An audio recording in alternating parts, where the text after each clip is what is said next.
Hola amigos, hoy comenzamos otro viaje por las mejores historias de terror. La primera historia se titula El huésped de la habitación 204. Martín era un recepcionista nocturno en un viejo hotel. Una noche, un hombre muy pálido pidió la habitación 204. No tenía equipaje, pero pagó en efectivo. Martín le entregó la llave, aunque algo en el rostro del huésped lo incomodaba.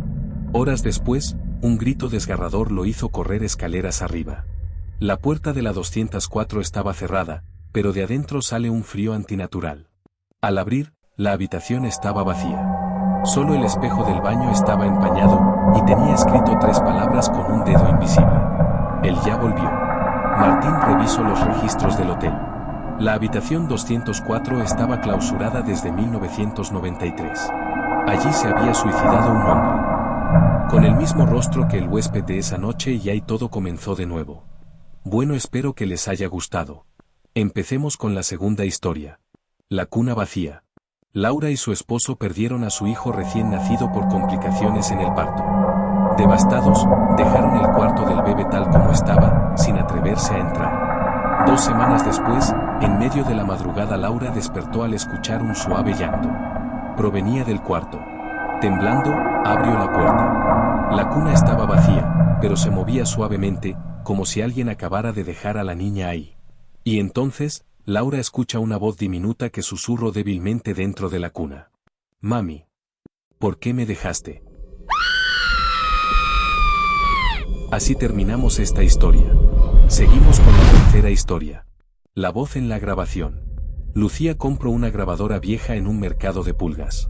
Le gustaban los objetos antiguos, y esa tenía un diseño interesante, de los años 80, decidió probarla esa noche. Grabó su voz leyendo un poema. Luego redujo el audio. Primero, todo normal. Su voz, su ritmo. Hasta que al final, justo cuando terminó de leer, una voz susurró.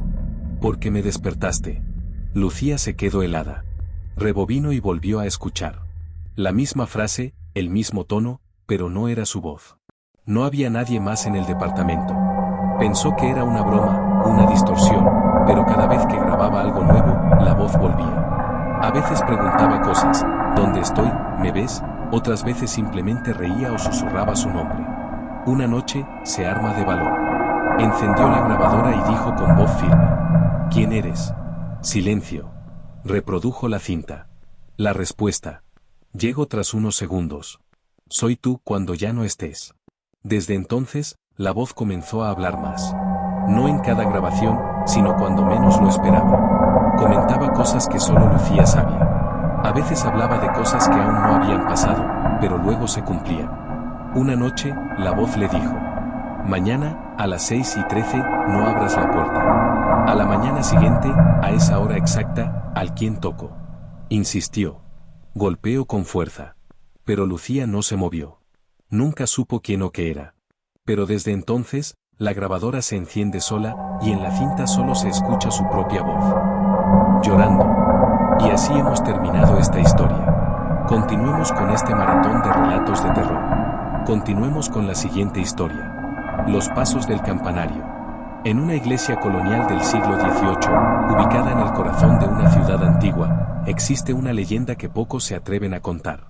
Se dice que, a partir de la medianoche, se escuchan pasos en el campanario, a pesar de que está clausurado desde hace décadas. Y quien los escucha de cerca nunca vuelve a dormir tranquilo. El padre Tomás fue asignado a esa parroquia sin saber nada del misterio. Era joven, devoto y racional. Al principio, no prestó atención a los comentarios de los feligreses. Pero una noche, al quedarse rezando hasta tarde, escuchó claramente los pasos. Lentos, firmes, subiendo la escalera de caracol del campanario. Pensó que sería un ladrón o algún curioso. Subió con una linterna, pero no encontró a nadie. El polvo era espeso, las telarañas intactas. Lo inquietante fue que, al bajar, volvió a escuchar los pasos, esta vez descendiendo tras él, aunque no había nadie. Al día siguiente, un anciano del pueblo le entregó una carta sellada. Esto es del antiguo padre que estuvo aquí antes de usted, dijo con voz temblorosa. Dijo que si alguna vez empezaban los pasos de nuevo, usted debía saber la verdad. La carta contaba que, en 1823, un sacerdote llamado Benito fue acusado de herejía y de practicar rituales prohibidos en el campanario. Lo encontraron colgado del badajo de la campana mayor, con un grimorio abierto a sus pies. Desde entonces, cada tantos años, su espíritu volvía, buscando redención o compañía. Esa noche, Tomás subió al campanario con el grimorio que halló en los archivos de la iglesia. Leyó un pasaje en voz alta. La campana sonó sola, y los pasos comenzaron, cada vez más fuerte. Lo encontraron 3 días después, sentado en uno de los bancos del templo, con los ojos en blanco y las manos ensangrentadas, murmurando una sola frase. El que camina entre las campanas no camina solo. Desde entonces, nadie se queda en la iglesia después de las 11:30 p.m. Porque a la medianoche los pasos regresan. El cuarto del espejo. La casa olvidada. A mediados de los años 90, una joven llamada Marina se mudó sola a una casa antigua en las afueras del pueblo de San Remo, un sitio casi abandonado rodeado por un bosque cerrado y húmedo.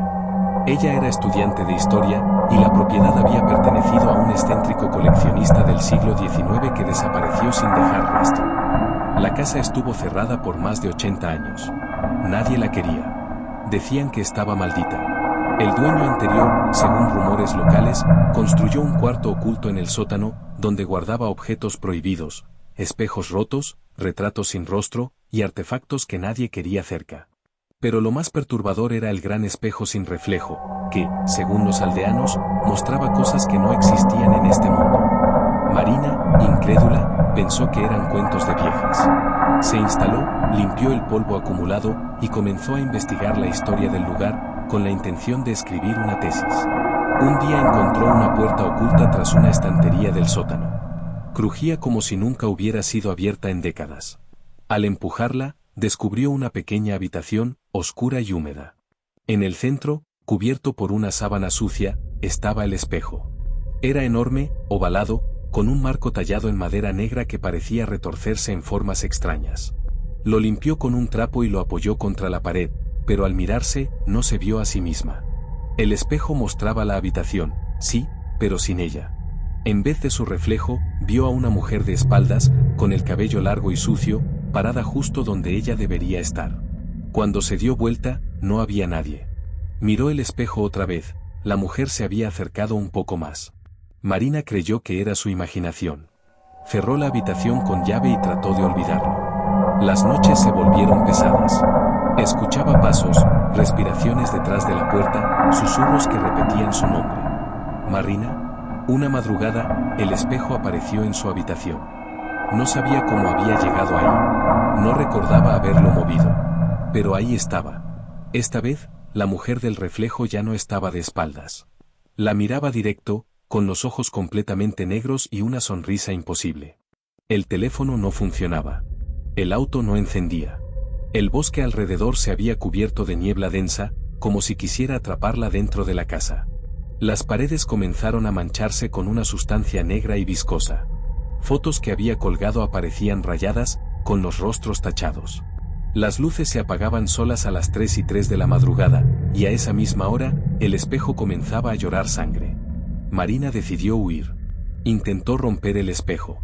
Lo golpeó con un martillo. Pero no se quebraba. El reflejo sí reaccionaba.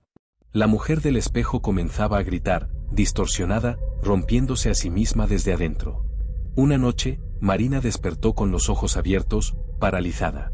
Sentía que alguien respiraba sobre ella. Con esfuerzo, movió los ojos hacia el espejo frente a la cama. La mujer estaba sentada encima de su cuerpo reflejado, observándola. Pero lo peor fue notar que en el mundo real también sentía el peso de alguien sobre su pecho. Gritó. Por primera vez, el espejo se quebró, pero no hacia afuera, sino hacia adentro, como si hubiera absorbido la habitación. Los vecinos dijeron que esa noche escucharon un trueno seco, y luego vieron la casa oscurecerse para siempre. Al día siguiente, cuando entraron, no había nadie. Ni Marina, ni muebles. Nada. Solo el espejo, intacto en el suelo, reflejando una habitación distinta, una celda blanca acolchada.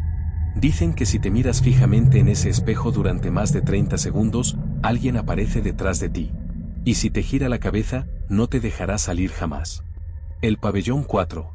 En 2012, Lucía, una joven periodista independiente, recibió un mensaje anónimo con una sola línea. Investiga el Hospital San Lázaro. Pabellón 4. No está tan vacío como dicen. El San Lázaro había cerrado sus puertas en 1998 tras una serie de desapariciones sin explicación. En total, se perdieron 23 personas entre pacientes, enfermeras y doctores. Lo más perturbador, todas desaparecieron en el mismo pabellón, el Pabellón 4, una sección psiquiátrica para pacientes extremadamente peligrosos. Lucía, intrigada, decidió colarse de noche al hospital con una cámara, una linterna y una grabadora. Iba sola. La estructura estaba podrida por la humedad y cubierta por grafitis y puertas colgando. El lugar olía a medicamentos rancios y algo más, sangre seca. Al llegar al pasillo del Pabellón 4, Lucía notó que, aunque todo el edificio estaba a oscuras, una luz tenue titilaba al final del pasillo. Se acercó. La puerta estaba entreabierta. Dentro, encontró una sala con camas oxidadas y sábanas sucias. En la pared, con sangre seca, alguien había escrito: "No los despiertes". Encendió la grabadora y comenzó a narrar. Pero al volver a escuchar lo grabado, una voz ajena interrumpió su relato. «Lucía, ¿por qué has venido?». Asustada, creyó haberlo imaginado.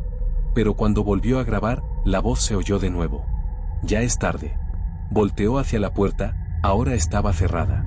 Intentó abrirla, pero la manija estaba helada, congelada como si hubiera estado sumergida en hielo. La linterna empezó a fallar. En ese instante, una camilla rodó sola desde la esquina, crujiendo, como si alguien invisible la empujara. Lucía retrocedió y cayó.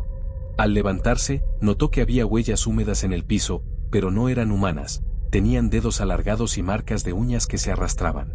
De repente, todas las camas comenzaron a chirriar. Una a una, las colchas comenzaron a moverse, como si alguien se levantara de cada una. Las siluetas eran delgadas, encorvadas, con batas rotas. No tenían ojos. Solo cavidades vacías. Algunas tenían la cabeza ladeada, otras arrastraban los pies. Todos iban directo hacia ella. Lucía gritó y corrió por el pasillo. Las luces del hospital comenzaron a encenderse solas mientras los altavoces activaban un sonido distorsionado, como una grabación antigua. Paciente 001 fugado. Proceder con inmovilización inmediata. La periodista se escondió en una oficina de archivos. Dentro, encontró fotos viejas de los pacientes, pero todas tenían algo en común: los rostros estaban rayados. Excepto uno. Una mujer, con cabello largo y bata blanca, la miraba fijamente desde la foto. Tenía los ojos completamente negros. En la parte inferior, un nombre: Lucía V. Ella no entendía. Su segundo apellido era Valverde. ¿Cómo estaba su foto ahí, fechada en 1983? Miró en el espejo de la sala. Su reflejo ya no era ella. Los pasillos comenzaron a cerrarse solos. Las puertas se deformaban. El techo se llenaba de manchas negras. En las paredes aparecían frases como: «No saldrás.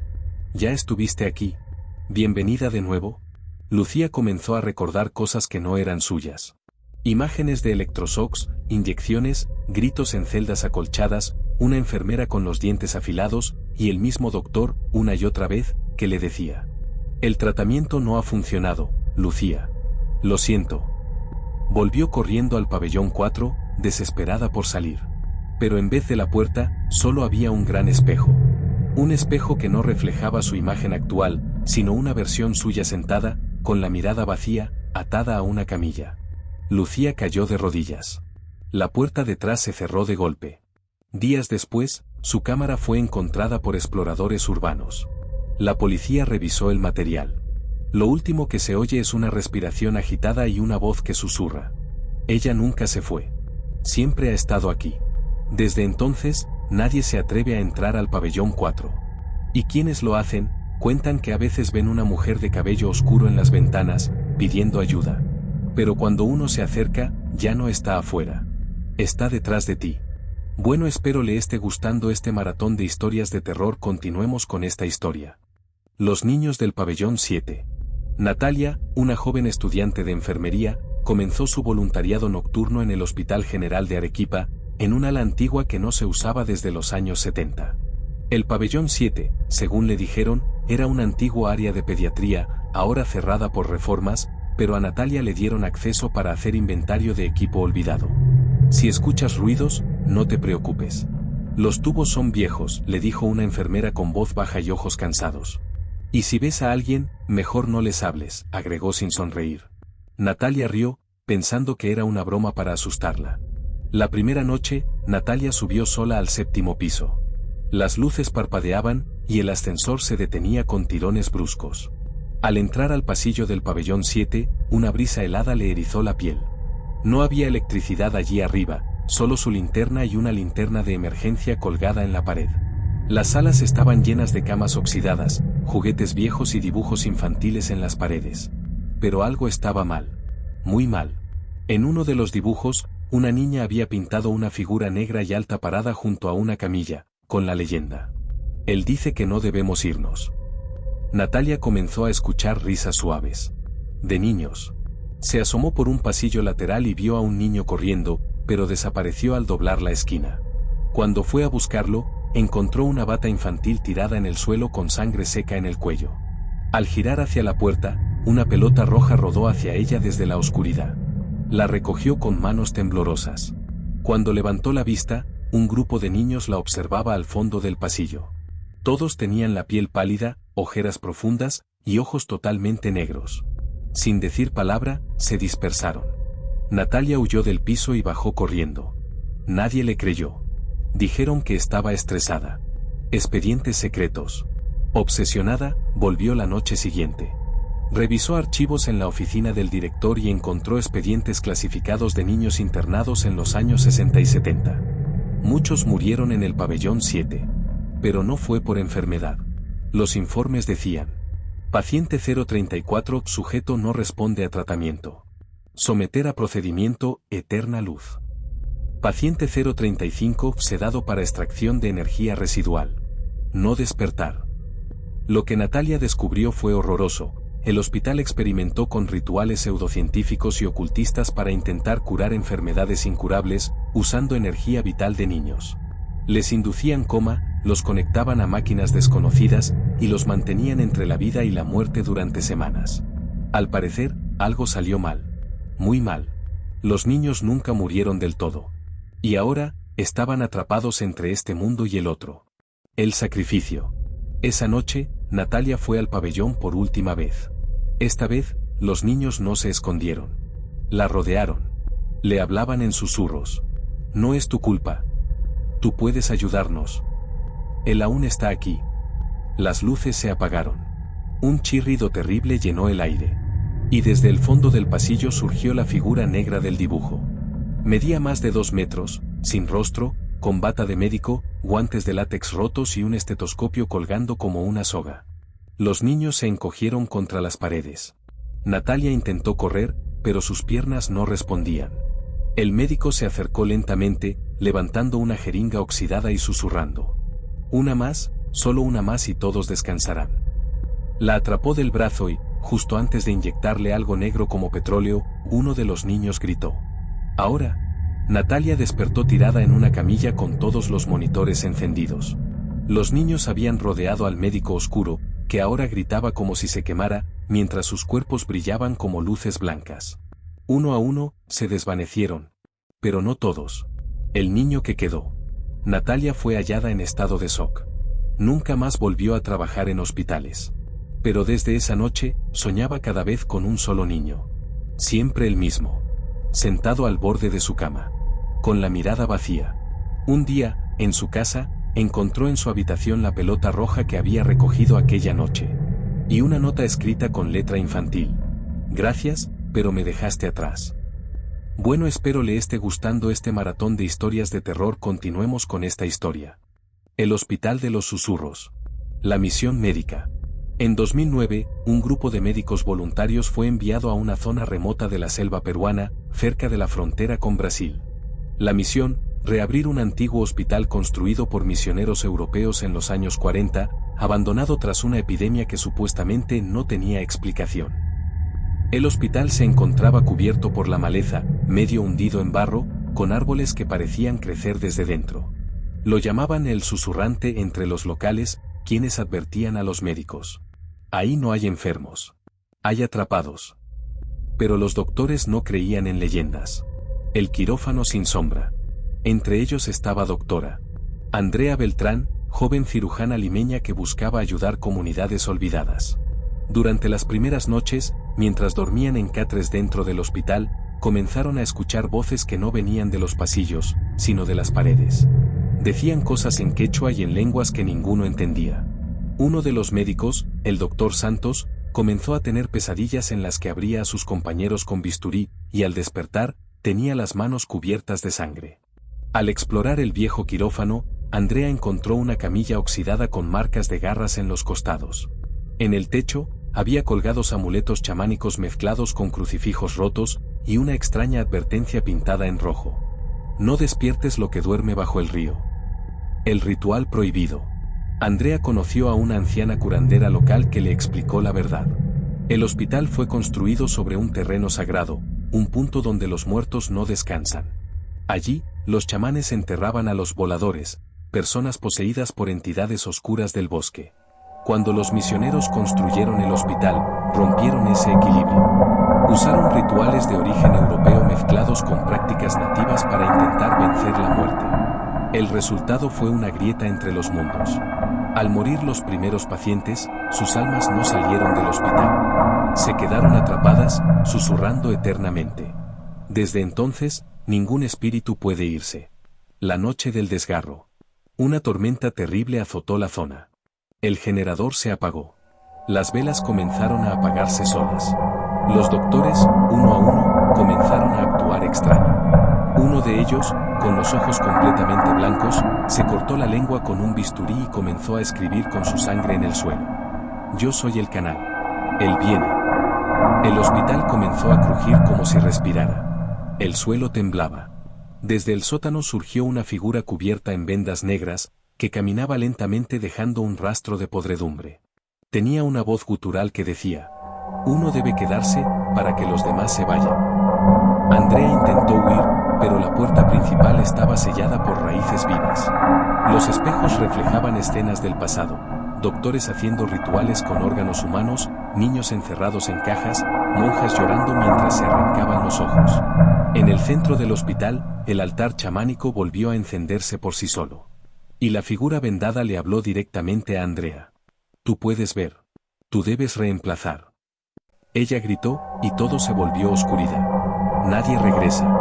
Días después, un grupo de rescatistas llegó al hospital. No encontraron a nadie, salvo a una doctora sola, sentada en el quirófano, completamente inmóvil. Al tocarla, abrió los ojos y dijo: ¿dónde están los demás? Aún no llegan los pacientes. Andrea había perdido la noción del tiempo. Su mente se había roto.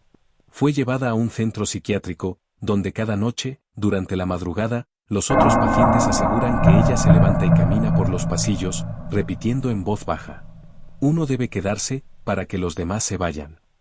Nadie volvió al hospital. Dicen que ahora el bosque lo devoró. Pero si te acercas demasiado, puedes escuchar las voces, los susurros, y una promesa que jamás muere.